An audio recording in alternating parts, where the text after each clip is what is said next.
اللہ الرحمن الرحیم۔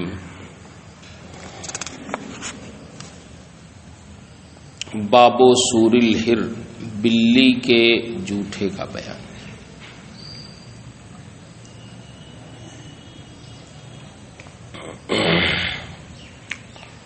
ہمارے امام صاحب کے علاوہ تینوں ائمہ کے نزدیک بلی کا جوٹا پاک ہے، کوئی کراہت نہیں ہے۔ اس کے جوٹے سے وضو بنانا، پانی اگر ہے تو پینا، کوئی حرج نہیں۔ ہمارے امام اعظم ابو حنیفہ رحمہ اللہ کے نزدیک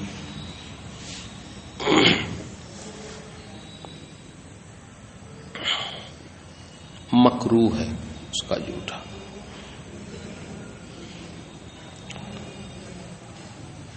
اب اگر کوئی اور پانی نہیں ہے تو استعمال کر سکتے ہیں اس کو، لیکن اور پانی ہو تو اس کو استعمال نہ کریں۔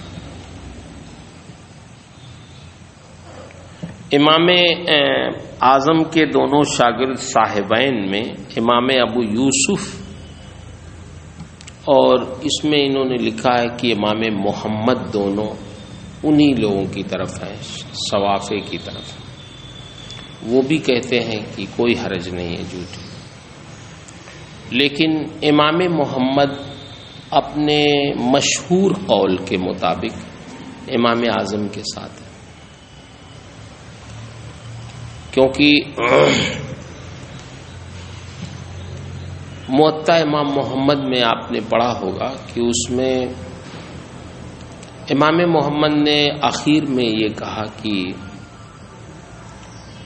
لا باس، حرج نہیں ہے بلی کے جوٹے میں، لیکن وہ غیر ہوا حب الیہ، پھر فرمایا کہ اس کا غیر ہمارے نزدیک محبوب ہے۔ اگر ایسا پانی ہو جو جوٹا نہ ہو تو ہمیں پہلے وہی استعمال کرنا چاہیے۔ تو اس سے یہ سمجھ میں آتا ہے کہ وہ حقیقت میں امام صاحب کی طرف، کہ اگر اور کوئی پانی نہ ہو تب اس کو استعمال کیا جائے۔ امام طحاوی رحمہ اللہ بھی امام صاحب ہی کی طرف ہے، سمجھ رہے؟ اب تفصیل سنیے اس میں۔ شوافے اور خود ہمارے امام ابو یوسف رحمہ اللہ نے جو دلیل دی ہے وہ حضرت کبشہ کی ایک حدیث سے، سمجھ نا،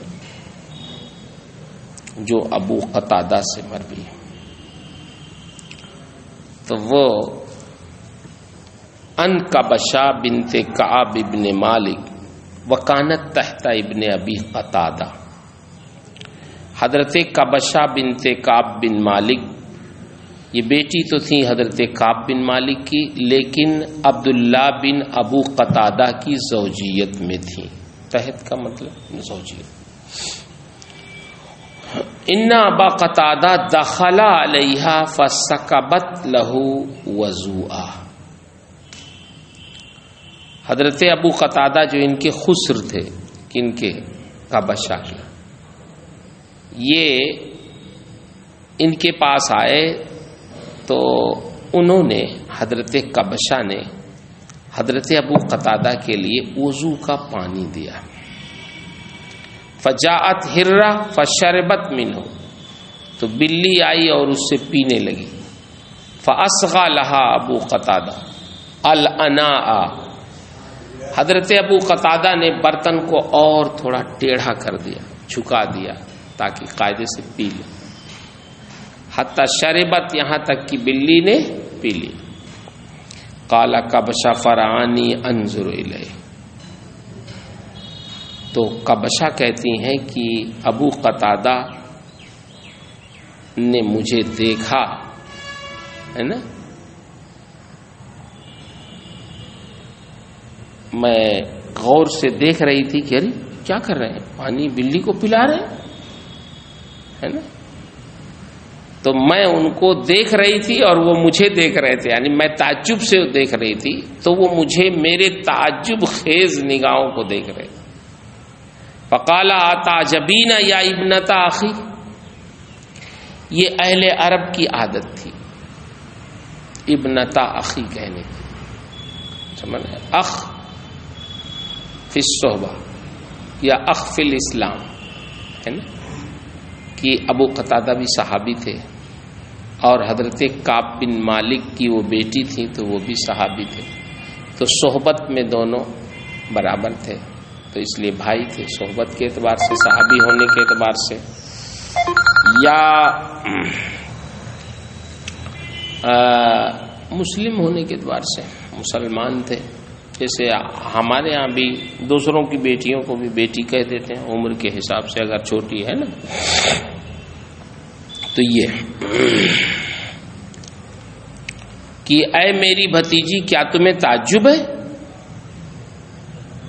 قالت قلت نعم، حضرت کبشہ کہتے ہیں ہاں تعجب تو ہو رہا، آپ نے، میں وضو کے لیے پانی لائی تھی، آپ نے بلی کو پلا دیا۔ بلی اصل میں سبائے بہائم میں سے ہے،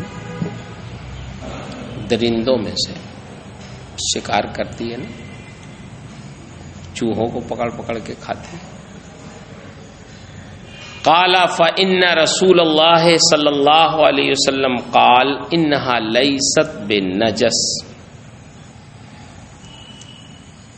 ابو قتادہ نے کہا کہ نبی کریم صلی اللہ علیہ وسلم نے فرمایا ہے کہ یہ نجس نہیں ہے، مصدر ہے لیکن نجس کے معنی میں سے، انما المشرکون نجس،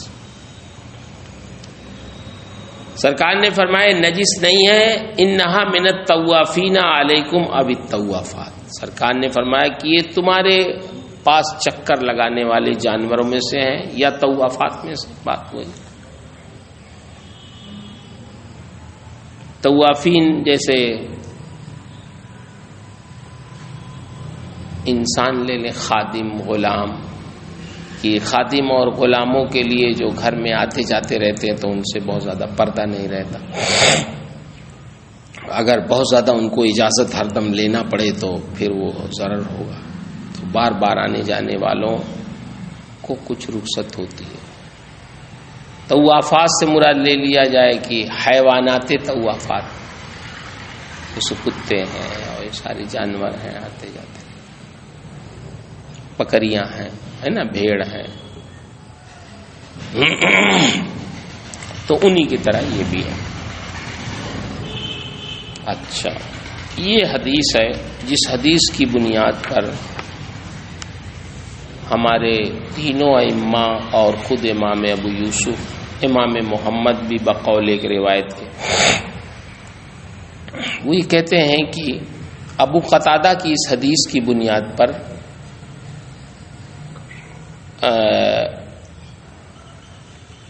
بلی کا جوٹا کیا ہے، پاک ہے، کوئی حرج نہیں۔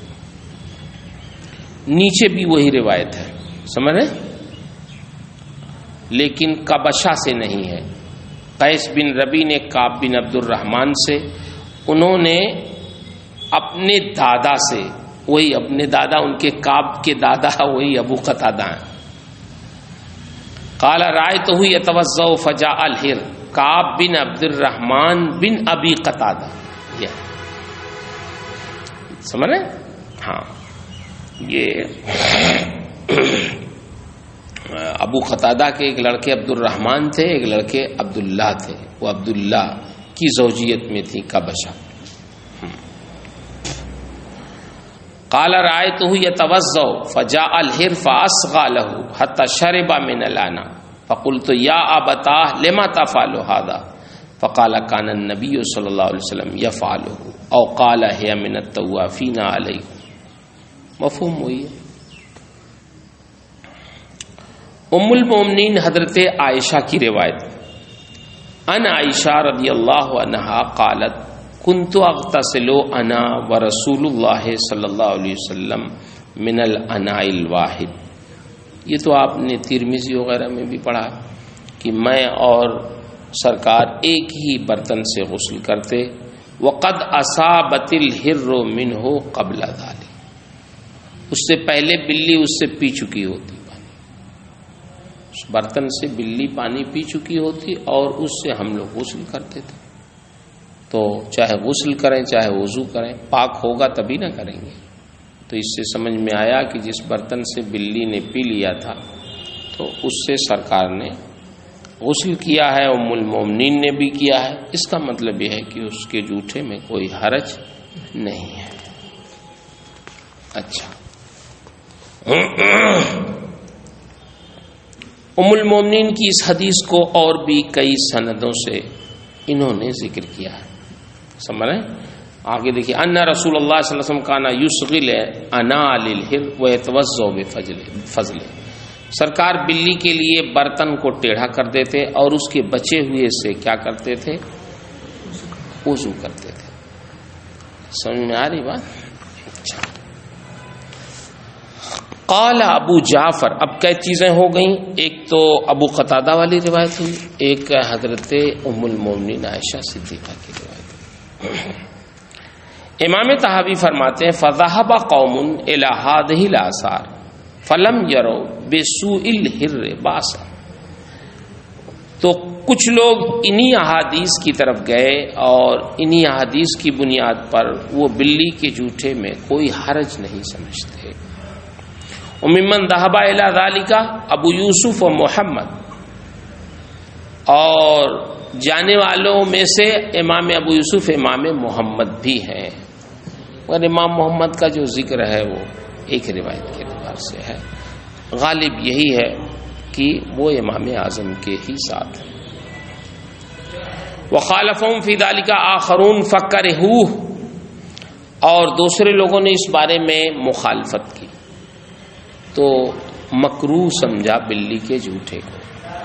وکان من الحجۃ لهم علی اہل المقالۃ الاولی ان حدیث مالک ان اسحاق ابن عبد اللہ لا حجۃ لکم فیہ من قول رسول اللہ صلی اللہ علیہ وسلم علی انہا لیست بنجس انہا من الطوافین علیکم او الطوافات۔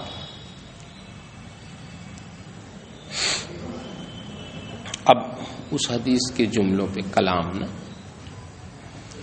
امام طحاوی فرماتے ہیں کہ امام صاحب کی طرف سے یہ جواب دیا جاتا ہے، دلیل ان کی یہ ہے تینوں ائمہ کے خلاف کہ نبی کریم صلی اللہ علیہ وسلم نے کیا ارشاد فرمایا؟ حضرت کبشہ کی حدیث میں کیا ہے؟ انہا لیست بنجس، ہے نا، کہ وہ نجس نہیں ہے، وہ تمہارے اوپر چکر لگانے والے جانوروں میں سے، یہی نہ کہا؟ تو کہاں اس حدیث میں جھوٹے کا کہاں مانا ہوا؟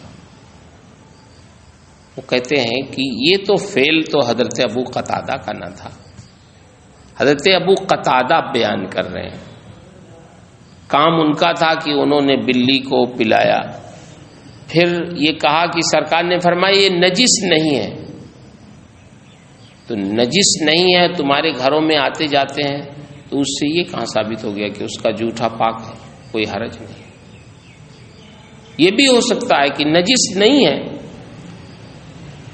کہ تمہارے جسموں میں ان کا جسم لگ جائے تو تمہیں کپڑا دھلنا پڑے، اس طرح نجس نہیں ہے۔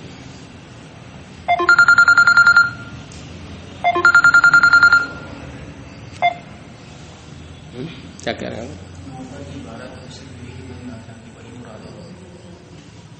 اچھا ٹھیک، وہ یہ کہتے ہیں کہ جیسے کتے ہیں نا، کتے ہیں تو بھائی گھروں میں آتے جاتے ہیں، ان کا جسم نجس نہیں ہے کہ آپ کے جسم سے ٹچ ہو جائے تو آپ کو دھلنا پڑے، اس طرح وہ نجس نہیں ہے۔ لیکن کتے کا جوٹا پاک ہو جائے گا، یہ کہہ دینے سے کہ وہ نجس نہیں ہے۔ تو کہتے ہیں اس میں صراحت کے ساتھ یہ تو نہیں ہے کہ سرکار نے فرمایا اس کا جوٹا پاک ہے۔ بھئی بلی گھروں میں آتی جاتی ہے، تمہارے جسموں سے لگتی ہے، برتنوں سے لگتی ہے، تمہارے بستروں سے لگتی ہے، چارپائی سے لگتی ہے، تو یہ سب چیزیں نجس نہیں ہوں گی جیسے کتے آتے جاتے ہیں۔ تو ایک مفہوم یہ بھی ہو سکتا ہے اس کا کیوں ایسا کہتے ہیں؟ اس لیے کہ اس کے بعد ابھی آپ پڑھیں گے کہ دلیلیں ہیں لوگوں کے پاس کہ بہت سارے لوگوں نے، صحابہ نے بلی، کتے، سب کے جھوٹے کو یکساں قرار دیا، برتنوں کو دھلنے کا حکم دیا، پانی کو پھینکنے کا حکم دیا. سمجھ میں آ گیا؟ تو روایتیں دونوں طرح کی ہیں. تو اس لیے ہمارے امام صاحب نے بیلنس بنایا ہے. کیا ناجائز بھی نہیں کہا، بلکہ کیا کہا؟ مکروہ کہا کہ اس کے علاوہ اگر پانی موجود ہے تو پھر کیا کریں؟ تو آپ اسی سے کریں، اختلاف سے بچیں. کہتے ہیں لا حجت لکم فیہ من قول رسول اللہ صلی اللہ علیہ وسلم علی انہا لیست بنجس انہا من الطوافین علیکم وبالطوافات لأن ذلك قد يجوز ان يكون اريد به کونها فی البیوت ومماستها الثياب. کہتے ہیں ممکن ہے کہ اس مراد لیا گیا اس سے کہ گھروں میں رہنا اور کپڑوں کو چھونا، کہ گھروں میں یہ رہتے ہیں تو رہ سکتے ہیں، بھائی کپڑوں کو تمہارے چھو جائیں یا چیزوں کو چھو جائیں تو نجس نہیں ہے کہ اب ان چھو جائیں تو چیزیں بھی نجس ہو جائیں، ایسا نہیں. فاما ولوغها فی الانا فلیس فی ذلک دلیل. تو نبی کریم صلی اللہ علیہ وسلم کے ارشاد میں ہے نا، برتن میں منہ ڈالنا تو سرکار کے ارشاد میں دلیل نہیں ہے کہ وہ نجاست کو ثابت بھی کرے گا یا نہیں کرے گا. یہ کہاں سرکار کا اس دیکھیے اس پس منظر سے مت دیکھیے. یہ تو ابو قتادہ نے کہا نا کہ سرکار نے کہا یا طوافین علیکم ہے یا طوافات ہے نا، یہ سرکار کا ارشاد. ابھی سرکار کے ارشاد کو اس پس منظر میں مت دیکھا. یہ تو ابو قتادہ نے دلیل میں پیش کیا نا آپ نے، مگر سرکار کے اس ارشاد میں جھوٹے کا تو کوئی لفظ ہی نہیں، اس کا تو کوئی حکم ہی نہیں بیان ہوا.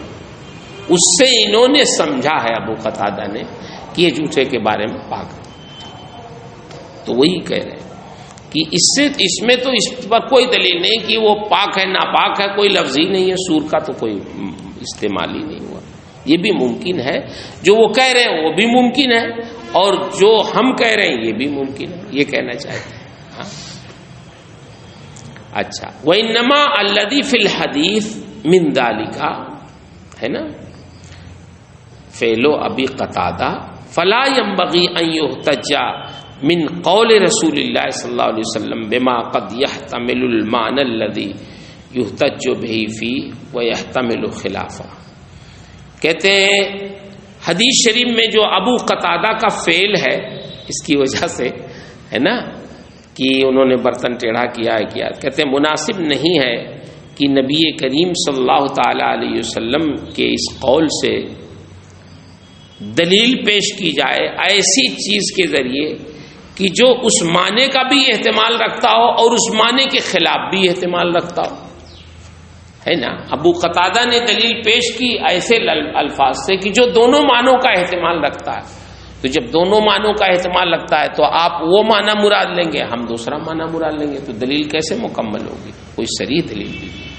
اچھا. وقد رأينا الكلاب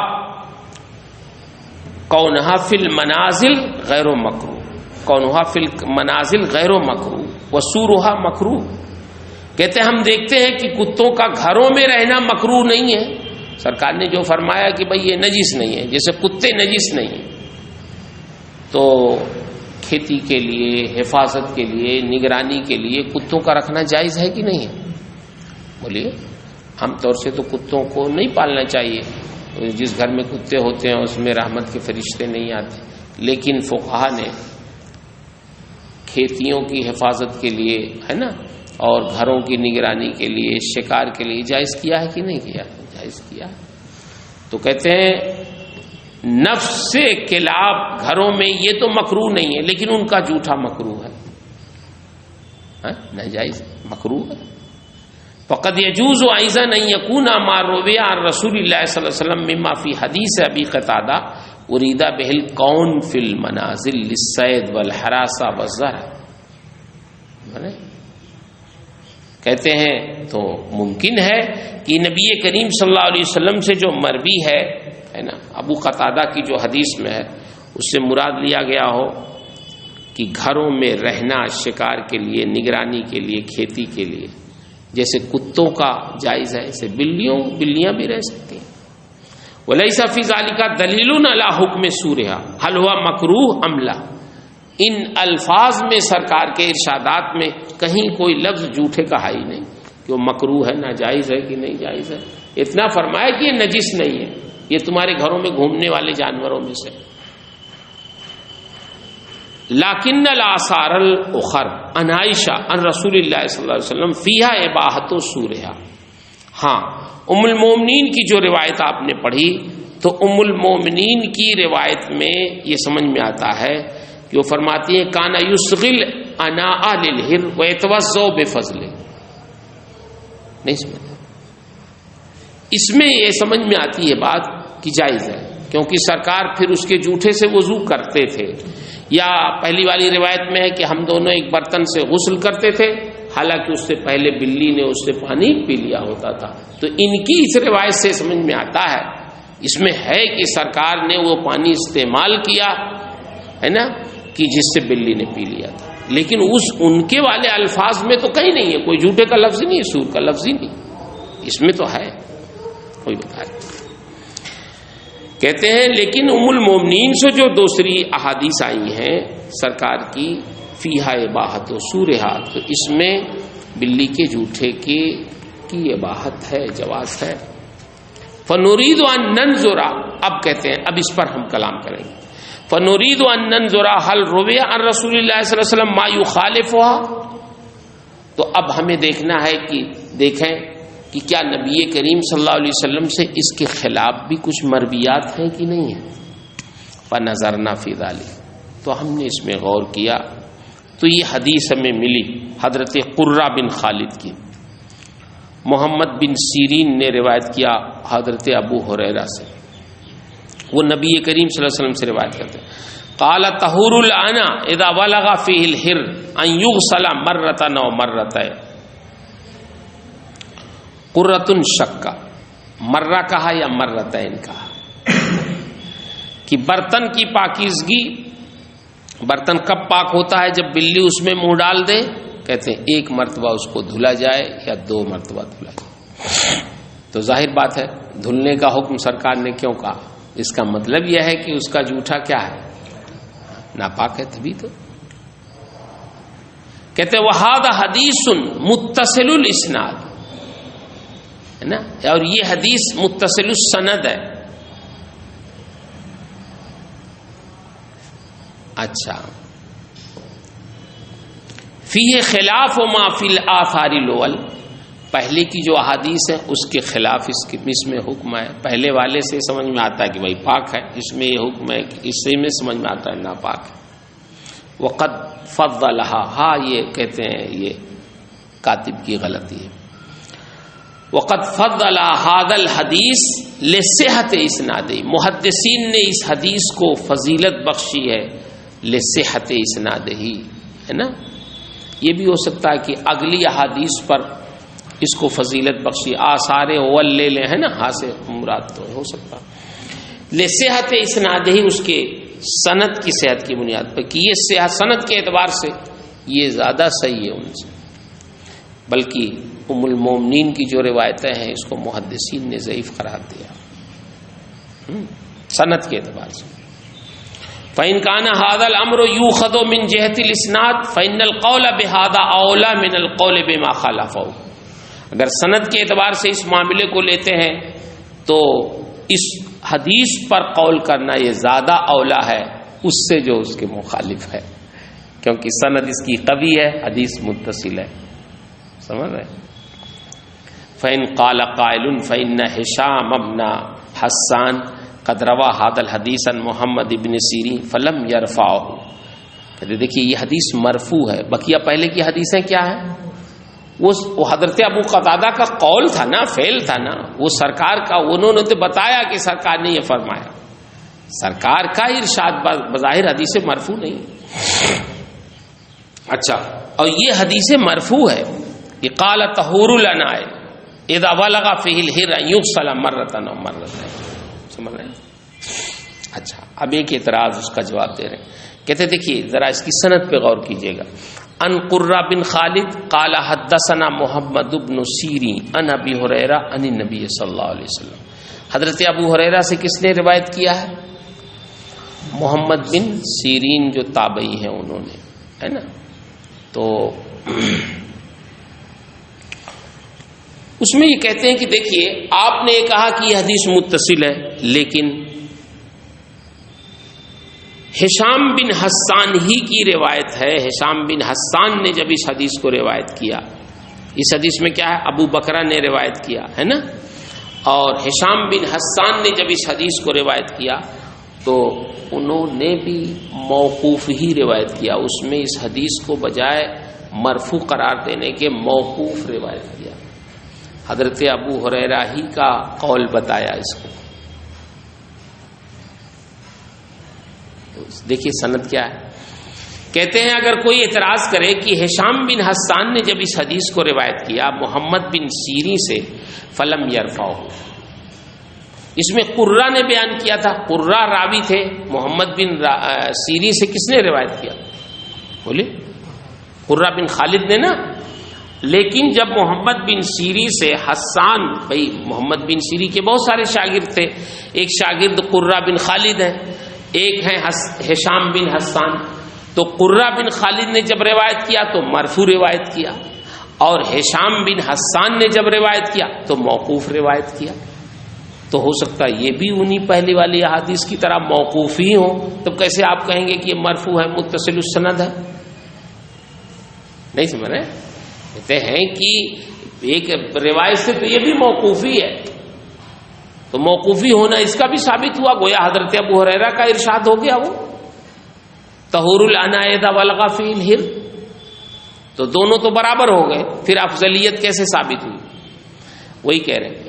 کہتے ہیں فلم یرفعوا وذکر فی ذلک ما حدثنا ابو بکر قال حدثنا وهب بن جریر قال حدثنا ہشام بن حسان عن محمد عن ابی ہریرہ قال سور الہرۃ یحراق ویغسل الانا مرہ او مرتين. بلی کا جوٹا پھینک دیا جائے اور برتن کو ایک یا دو مرتبہ دھولا جائے. اس میں کہیں ہے ان رسول اللہ صلی اللہ علیہ وسلم؟ بولو قول کس کا سمجھ میں آ رہا ہے اس میں؟ ابو ہریرہ کا. تو یہ بھی تو حدیث موقوف ہو گئی، جیسے پہلے تھی وہاں ابو قتادہ کا قول تھا، فعل تھا، یہاں کس کا ہوا؟ ابو ہریرہ کا قول ہوا. تو بات تو وہیں پہنچی. بھائی سند کے اعتبار سے تو دونوں برابر ہو گئے. یہ اعتراض ہے. قیل لہ لیس فی ھذا ما یجب بہ فساد حدیث قرہ. کہتے ہیں کہ دیکھیے اس میں وہ چیز نہیں ہے کہ جس سے قرہ کی حدیث کا فساد ثابت ہو. فساد کا مطلب یہ ثابت ہو جائے کہ قرہ بن خالد نے جو روایت کی ہے مرفوع وہ غلط ہو جائے، ایسی بات نہیں. حدیث مرفوع ہی ہے. حدیث کیا ہے؟ مرفوع ہی ہے. اب ہشام بن حسان کی روایت میں حدیث کو جو موقوف کہا وہ کیوں کہا؟ دیکھیے محدثین کی کچھ عادت ہوتی ہے. محمد بن سیرین جب ابو ہریرہ سے روایت کرتے تھے تو اس یقین کے ساتھ کرتے تھے کہ ابو ہریرہ اپنی کوئی بات نہیں کہتے ہیں، بلکہ وہ کہتے تھے کہ ابو ہریرہ جو کچھ کہتے ہیں وہ نبی کریم صلی اللہ علیہ وسلم کا ارشاد ہوتا ہے. تو محمد بن سیرین جب ابو ہریرہ سے روایت کرتے تو کبھی مرفوعاً کرتے ان رسول اللہ کہتے، اور کبھی ان رسول اللہ کے بجائے حضرت ابو ہریرہ ہی پر ختم کر دیتے سند. لیکن حدیث وہ حقیقت میں کیا ہوتی؟ وہ مرفوع ہوتی تھی. سمجھے؟ تو کبھی مرفوعاً بھی بیان کرتے، کبھی موقوفاً بھی. لیکن یہ صرف محمد بن سیرین کی بات ہے کہ محمد بن سیرین کی خصوصیت یہ تھی کہ حدیث مرفوع کو بھی ابو ہریرہ سے جب روایت کرتے تو موقوفاً بھی روایت کرتے تھے. تو اس لیے اب لوگوں کو معلوم ہے کہ یہ محمد بن سیرین کی روایت ہے تو یہ موقوف نہیں ہے، حقیقت میں یہ مرفوع. وہی کہہ رہے ہیں. کہتے ہیں اس لیے کہ محمد بن سیرین قد کان یفعل ھذا فی حدیث ابی ہریرہ یوقفھا علیہ. کہتے ہیں کہ محمد بن سیرین کبھی ابو ہریرہ کی حدیث میں اس کو موقوف کر دیتے تھے. فَإِذَا سُئِلَ عَنْهَا هَلْ هِيَ عَنِ النَّبِي صلی اللہ علیہ وسلم رفع. تو جب یہ پوچھا جاتا ان سے کہ کیا یہ نبی کریم صلی اللہ علیہ وسلم سے مروی ہے، رفعہا، تو پھر اس کو مرفوعاً روایت کرتے ہو۔ بات سمجھ میں آ رہی؟ کہتے دلیل اس پہ کیا ہے؟ کہتے وہ دلیل علی ذالک ما حدثنا ابراہیم ابن ابی داؤد قال حدثنا ابراہیم ابن عبداللہ الحربی قال حدثنا اسماعیل ابن ابراہیم عن یحیی ابن عتیق عن محمد ابن سیرین انہ کان اذا حدث عن ابی ہریرہ فقیل له عن النبی صلی اللہ علیہ وسلم، ہے نا، کہ محمد بن سیرین سے یہ ہے کہ جب وہ ابو ہریرہ سے حدیث بیان کرتے تو فقیل له عن النبی صلی اللہ علیہ وسلم، ہے نا، تو کہا جاتا کہ عن النبی صلی اللہ علیہ وسلم، فقال کل حدیث ابی ہریرہ عن النبی صلی اللہ علیہ وسلم، سمجھ رہے ہیں؟ تو وہ کہتے ہیں کہ ابو ہریرہ سے جتنی میں حدیثیں روایت کرتا ہوں وہ سب کیا ہوتی ہیں؟ وہ سب عن النبی صلی اللہ علیہ وسلم ہوتی ہیں، وہ مرفوع ہوتی ہیں، وہ موقوف نہیں ہوتی۔ تو یہ دلیل ہے اس بات کی کہ اگرچہ ہشام نے اس کو موقوفاً روایت کی، لیکن حقیقت میں محمد بن سیرین کی موقوف بھی جو ابو ہریرہ سے ہوتی ہے وہ کیا ہوتی ہے؟ مرفوع ہوتی ہے۔ وَإِنَّمَا كَانَ يَفْعَلُ ذَلِكَ لِأَنَّ أَبَا هُرَيْرَةَ لَمْ يَكُنْ يَحَدِّثُهُمْ إِلَّا عَنِ النَّبِيِّ صلی اللہ علیہ وسلم۔ محمد بن سیرین اس لیے کرتے تھے کہ ابو ہریرہ محمد بن سیرین سے جو بیان کرتے تھے یا ان کے اصحاب سے، تو وہ نبی کریم صلی اللہ علیہ وسلم سے مرفوعاً ہی روایت کرتے تھے۔ فَأَغْنَاهُمْ مَا أَعْلَمَهُمْ مِنْ ذَلِكَ فِي حدیث ابن ابی داؤد، ہے نا، أَن يُرْفَعَ كُلُّ حَدِيثٍ يَرْوِيهِ لَهُمْ مُحَمَّدٌ عَنْهُ، کہتے ہیں تو ان کو بے نیاز کر دیا تھا اس بات میں، ہے نا، کہ وہ لوگوں کو خبر دیں اس بات کی کہ صاحب یہ حدیث مرفوع ہے، مرفوع ہے، مرفوع ہے، نہیں، عادت تھی ان کی۔ فثبت بذلك اتصال حدیث ابی ہریرہ هذا مع ثبت قرہ وضبطہ واتقانہ، تو اس سے ان شواہد سے ثابت ہو گیا حضرت ابو ہریرہ کی حدیث کا متصل ہونا، اور ساتھ ہی ساتھ قرہ بن خالد جو راوی تھے ان کا ثابت ہونا، ضابط ہونا، متقن ہونا، ہے نا، کہ اصل میں قرہ بن خالد نے جو مرفوعاً روایت کی ہے بالکل صحیح روایت کی ہے، وہ عادل ہیں، تام الضبط ہیں، متقن ہیں اور ثقہ ہیں۔ بات سمجھ میں آئی؟ اچھا، ابھی بات بالکل مکمل نہیں ہوئی، پھر سنیے۔ ثم قد روى ذلك ايضا عن ابي هريره موقوفا من غیر هذا الطريق، کہتے تھے کہ محمد بن سیرین کے علاوہ حضرت ابو ہریرہ سے موقوفاً بھی روایت ہے، سمجھ رہے؟ محمد بن سیرین کی نہ عادت تھی کہ وہ موقوف کو بھی مرفوع کو بھی موقوفاً روایت کرتے تھے، لیکن ان کے علاوہ سے بھی ابو ہریرہ کی روایت موجود ہے جو مرفوع نہیں ہے، لیکن ابو ہریرہ سے مرفوع، یہ اس طرح کی روایت ہے کہ ابو ہریرہ بھی اس بارے میں سخت تھے، اور وہ بلی کے جوٹے کو کیا سمجھتے تھے؟ ناپاک ہی سمجھتے تھے۔ دیکھیے نیچے آ رہی بات، عن ابی صالح السمان عن ابی ہریرہ قال یغسل الاناء من الہر کما یغسل من الکلب۔ چلو ابو ہریرہ ہی کا آپ قول مانے، ہے نا، تو ابو قتادہ کے مقابلے میں تو ابو ہریرہ کو رکھیں گے نا بھائی۔ تو ابو ہریرہ کہتے ہیں کہ برتن کو بلی سے ایسے ہی دھلا جائے گا جیسے کتے سے دھلا جاتا ہے، جیسے کتا اگر منہ ڈال دے تو آپ دھلتے ہیں، تو ایسے بلی سے بھی ناپاک سمجھ کے اسے دھلیے۔ اچھا، کئی سندوں سے ان کی یہ روایت موجود ہے۔ حضرت عبداللہ ابن عمر کی بھی روایت ہے، دیکھیے نیچے دیکھیے، ان ابن عمر انہ کان لا یتوضا بفضل الکلب والہر، ابن عمر بھی کتے اور بلی کے جوٹے سے وضو نہیں فرماتے تھے، وما سوا ذالک فلیس بہ باس، اس کے علاوہ میں کوئی حرج وہ نہیں سمجھتے۔ ابن عمر کی روایت ہے، عن ابن عمر انہ قال لا توضؤ من سور اللہ، ان کا قول بھی نقل کیا کہ آپ نے فرمایا کہ لا توضؤ من سور الحمار ولا الکلب ولا السنور، کہ گدھے اور کتے اور بلی کے جوٹے سے وضو نہ کرو۔ تو بلی کے جوٹوں کو کس کے برابر کر دیا؟ گدھے اور کتے کے، یہ ابن عمر بھی ہے۔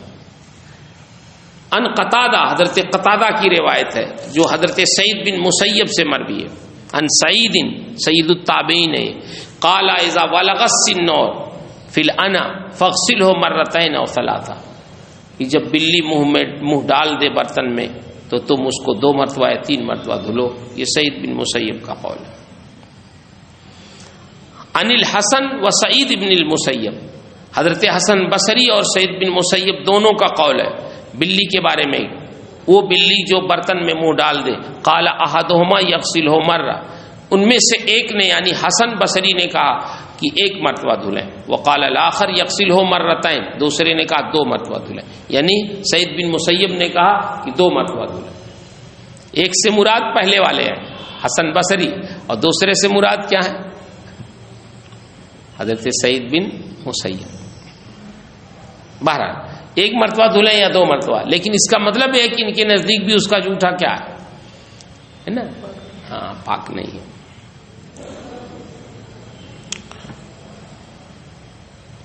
ان قتادہ قال کان سعید بن المسیب والحسن یقولان اغسل الاناء ثلاثا، کہ برتن کو 3 مرتبہ دھلو، یعنی بلی کے جھوٹے سے. نیچے ہے ان الحسن ان ہر ولغ فی انائن او شرب منہ قال یصب، فرمایا اس برتن میں جو پانی ہے وہ کیا کیا جائے؟ ڈال دیا جائے، پھینک دیا جائے. وَيُغْسَلُ لَنَا مَرَّةً، اور برتن کو 1 مرتبہ دھلا جائے. نیچے دیکھیے حدثنی یحیی بن ایوب انہ سأل یحیی بن سعید، ہے نا، کہ یحییٰ بن ایوب نے سوال کیا یحییٰ بن سعید سے، ہے نا، ہاں یحییٰ بن سعید انصاری، اما لا یتوضأ بفضلہ من الدواب، کہ وہ ان جانوروں کو آپ بتائیں جن کے جوٹے سے وضو نہیں کیا جا سکتا، وہ کون سے ہیں؟ فقال الخنزیر والکلب والہر، بلی بھی شامل کیا نا اس میں. اچھا تو وقد شد هذا القول النظر الصحیح، اس قول کی کو تقویت بخشی نظر صحیح نے بھی، عقلی دلیل نے. جی ہاں اب یہ سنیے، عقلی دلیل بھی دیتے ہیں. کہتے ہیں یہ قول جو آپ نے پڑھا حضرت سعید بن مسیب کا حضرت حسن بصری کا، ہے نا، اور حضرت ابو ہریرہ کا، تو اس قول کی تائید ہوتی ہے عقلی دلیل سے بھی. نظر صحیح سے مراد عقلاً بھی بات سمجھ میں آتی ہے. کیسے؟ اب وہ بتاتے ہیں. کہتے ہیں دیکھیے گوشت جو ہوتے ہیں نا، لحمان علی 4 اوجہ، 4 طرح کے ہوتے ہیں گوشت. فمنھا لحم طاہر معقول، ایک قسم تو یہ ہے کہ گوشت پاک بھی ہوتا ہے، معقول اللحم یعنی معقول بھی ہوتا ہے، کھایا بھی جاتا ہے، جیسے اونٹ کا گوشت، گائے کا گوشت، بکری کا گوشت. فسور ذالک کلہ طاہر، تو ان سب کا جوٹا کیا ہے؟ پاک. لأنہ ماسن لحما طاہرا، اس لیے کہ جوٹا جو ہے یعنی لعاب جو ہے یہ چھوا رہتا ہے کس سے؟ بولیے پاک گوشت سے. پاک گوشت سے نکلتا ہے وہ ماس ہوتا ہے. ومنھا لحم طاہر غیر معقول، اور گوشت کی ایک قسم وہ ہے کہ جو پاک تو ہے لیکن غیر معقول ہے، اور یہ انسان کا گوشت ہے. وسورہم طاہر، انسان کا گوشت جھوٹا پاک ہے، کیونکہ یہ بھی لأنہ ماس لحما طاہرا، یہ بھی پاک گوشت سے ملا ہوا. تیسری صورت ہے لحم حرام، وہو لحم الخنزیر والکلب، خنزیر کا گوشت، کتے کا گوشت. فسور و ذالک حرام، تو ان کا جوٹا کیا ہے؟ حرام. لأنہ ماس لحما حراما، اس لیے کہ لحم حرام سے مماس ہے. فکان حکم ما ماس هذه اللحمان الثلاثه کما ذکرنا یکون حکم، تو ان تینوں میں سے جو گوشت جیسا ہے ویسے اس کا حکم ہے. پاک ہے تو جوٹا پاک ہے، ناپاک ہے تو جوٹا ناپاک ہے. ومن اللحمان ایضا لحم قد نہی عن اکلہ، اور گوشت کی ایک قسم وہ ہے کہ جس کے کھانے سے منع کیا گیا، اور وہ کیا ہے؟ گدھے کا گوشت. لحم الحمر اللحلیہ. وکل ذی ناب من السبع، اور ہر دانت والے درندے کا،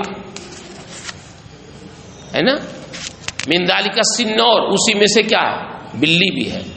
بلی بھی کس میں سے؟ سباع البہائم میں سے۔ وما اشباہ، اور جو بلی کی طرح ہو جانور، وحشی کرتے ہیں شکار، گیدڑ وغیرہ ایسا۔ فکان ذالک منہیا عنہ، تو یہ بھی منہی عنہ ہوں گے، ہے نا، ممنوعا من اکل لحم بالسنہ، اور یہ ان کا گوشت کا کھانا منع ہوگا حدیث کی بنیاد، قرآن میں تو نہیں لیکن حدیث کی بنیاد پر منع۔ وکانا فی النظر ایضا سور ذالک حکمہ حکم اللحم، اور عقلاً ان کا جھوٹا بھی اس کا حکم وہی ہونا چاہیے جو ان کے گوشت کا حکم۔ تو جب لنہ ماس لحما مکروہا فصار حکمہ حکمہ، تو جھوٹے کا حکم بھی وہی ہوگا جو اس کے گوشت کا حکم ہے۔ کما صار حکم ما ماس اللحمان الثلاثہ الاول حکمہ، جیسے کہ ان گوشتوں کا حکم ہے نا، یا ان لعاب کا حکم جو ملا ہو ان گوشتوں سے، پہلے والے تینوں گوشتوں سے، کہ اس کا حکم وہی ہے جو گوشت کا حکم ہے۔ تو جب گوشت پر دار و مدار ہے تو گوشت اگر پاک ہے تو جھوٹا بھی پاک ہے، گوشت ناپاک ہے تو جھوٹا بھی ناپاک ہے۔ فثبت بذالک کراہۃ سور السنور، تو اس سے بلی کے جھوٹے کی کراہت کیا ہے؟ ثابت ہوئی، کیونکہ بہت سارے لوگوں نے کیا کیا، اب اختلاف ہو گیا نا، تو اب اس سے زیادہ کیا ثابت ہوگی؟ کراہت تو ثابت ہوگی، حرمت تو نہیں۔ فبہذا ناخذ وهو قول ابی حنیفہ رحمہ اللہ، اور اسی کو ہم لیتے ہیں، یہی قول امام صاحب کا ہے کہ اگر اس کے علاوہ کوئی پانی نہیں ہے تو وضو کیا جا سکتا ہے، لیکن اگر اس کے علاوہ کوئی پانی ہو تو اس کو استعمال نہیں کرنا چاہیے۔ جیسے گدھے کا جھوٹا آپ نے پڑھا، اس کا بھی یہی نہ ہو،